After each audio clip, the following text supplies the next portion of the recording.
Scotland the brave, home of the free. Or rather, the freezing.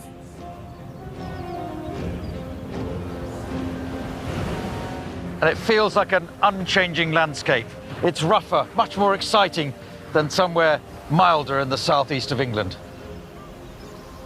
But it just takes me a few moments, standing on a hillside in the bracing Scottish weather, to bring home to me why my family decided to move further south.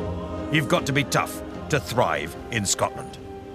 And around 2,000 years ago, northern Scotland was home to one of the toughest, fiercest, frankly hard-as-nailsest tribes that's ever walked the earth. The Picts.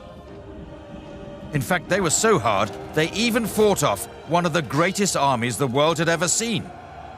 The Romans.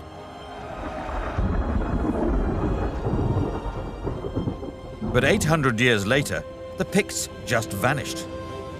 No more historical records, no new monuments. It's like they ceased to exist. The disappearance of the Picts has been debated for centuries. Over time, the reasons for the sudden demise got more and more mysterious. Medieval historians claim they'd been cursed by God. As a lawyer, I can tell you that curses don't cut it in a court of law. So we're on the hunt for the truth, the whole truth, and nothing but the truth. Or the nearest mystic Britain can get, anyway. Excuse me, you don't happen to be a Pict, do you? This is either a carefully produced coincidence, or I've just picked up a wet and armed hitchhiker.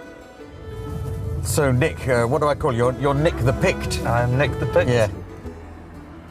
Okay, Nick is not an actual Pict, but as a living historian, he does this for a job. A Pict rather than a Scot. Yes, I picked more than a Scot. I'm from the northeast myself. Yes. Which is where the Picts would have originated from.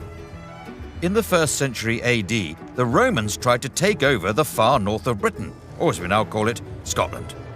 You did pretty well. The Picts did pretty well at resisting Roman invasion. Oh, they did. We had these Romans who came in to occupy Scotland and govern it, and then the Picts who went, no, just no.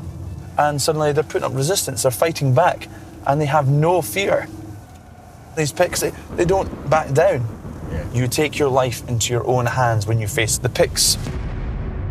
We don't just have the word of Clive's Pictish hitchhiker to go by, because even though they were mostly writing propaganda, the Romans seem to agree.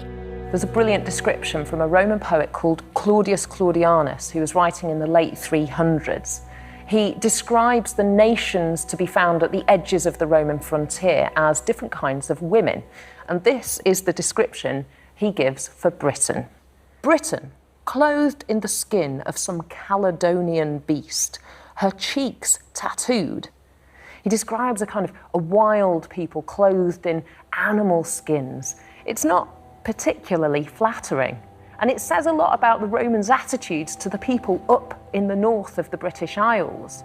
The name Pict is a Roman term, it means painted people. But it seems likely that even though it might have been a slang derogatory name for the people living up here, the Picts took it on as a defiant name. Yeah, we are the painted people, don't mess with us.